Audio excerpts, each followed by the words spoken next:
మళ్ళొకసారి దొరికిపోయిండ్లు BRS social media.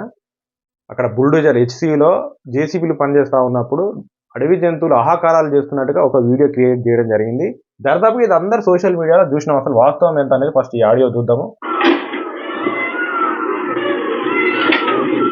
ఒక దిక్కు అడవి జంతువుల మన ఆక్రందనలు నిలబడతా ఉన్నాయి. ఇప్పుడు జేసీబీలు పనిచేస్తా ఉన్నాయి.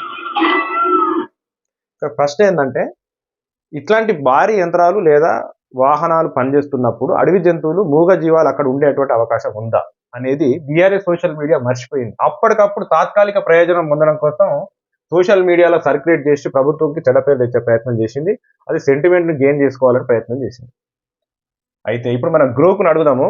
ఈ అడవి జంతువులు, జింకలు ఇట్లాంటి భారీ యంత్రాలు పనిచేస్తూ ఉన్నప్పుడు అక్కడ అవి ఉండే అవకాశం ఉందా? అట్లా అరుపులు చేసేటువంటి ప్రయత్నం ఉందా? అక్కడే ఉంటాయా లేక పారిపోతాయా అని డైరెక్ట్ క్వశ్చన్ అడిగినా పైన చార్ట్ చేయడం జరిగింది.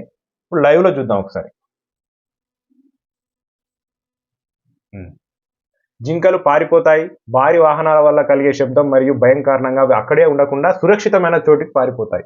కానీ బీఆర్ఎస్ సోషల్ మీడియా ఏం చేస్తుంది, ఎక్కడో జరిగినటువంటి వీడియోలు అక్కడే ఉన్నట్టుగా ఆహాకారాలు చేస్తున్నట్టుగా క్రియేట్ చేసి సింపతి పొందే ప్రయత్నం చేస్తాయి. వాస్తవాలు చెప్పరు. జనాలు కూడా మీరు చెప్పేది నమ్మరు.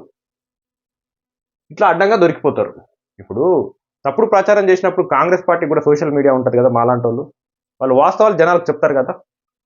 బీఆర్ఎస్ యొక్క స్పెషాలిటీ ఏంటంటే ఏదో ఒకటి తప్పుడు ప్రచారం చేయడం, దొరికిపోవడం అడ్డంగా. చేతులు కట్టుకొని కూర్చోలేం కదా. మేము కాంగ్రెస్ పార్టీ సోషల్ మీడియాలో ఉన్న వాళ్ళము జనాలకు వాస్తవాలు చెప్తాం.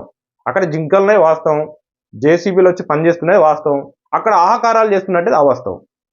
ఆ వాస్తవం కనుక మీరు చెప్పినట్టుంటే రేపు మీరు చేసేటువంటి ఏ కార్యక్రమం, మీ రాజకీయ పార్టీ ఏ కార్యక్రమం తీసుకున్నా మిమ్మల్ని నమ్ముతారు. తాత్కాలిక ప్రయోజనాల కోసం ఇట్లా లేని క్రియేట్ చేస్తే జనాలు తాంతారు పట్టుకొని. ఇప్పుడు అదే జరుగుతూ ఉన్నది. అందరి మీద కేసులు నిన్న మన సీఎం రేవంత్ రెడ్డి గారు చాలా సీరియస్గా తీసుకోవడం జరిగింది. తప్పుడు ప్రచారం చేసిన వాళ్ళను రేపు కోర్టు అనుమతి వచ్చిన తర్వాత వాళ్ళని అరెస్ట్ చేయడం కూడా జరుగుతుంది.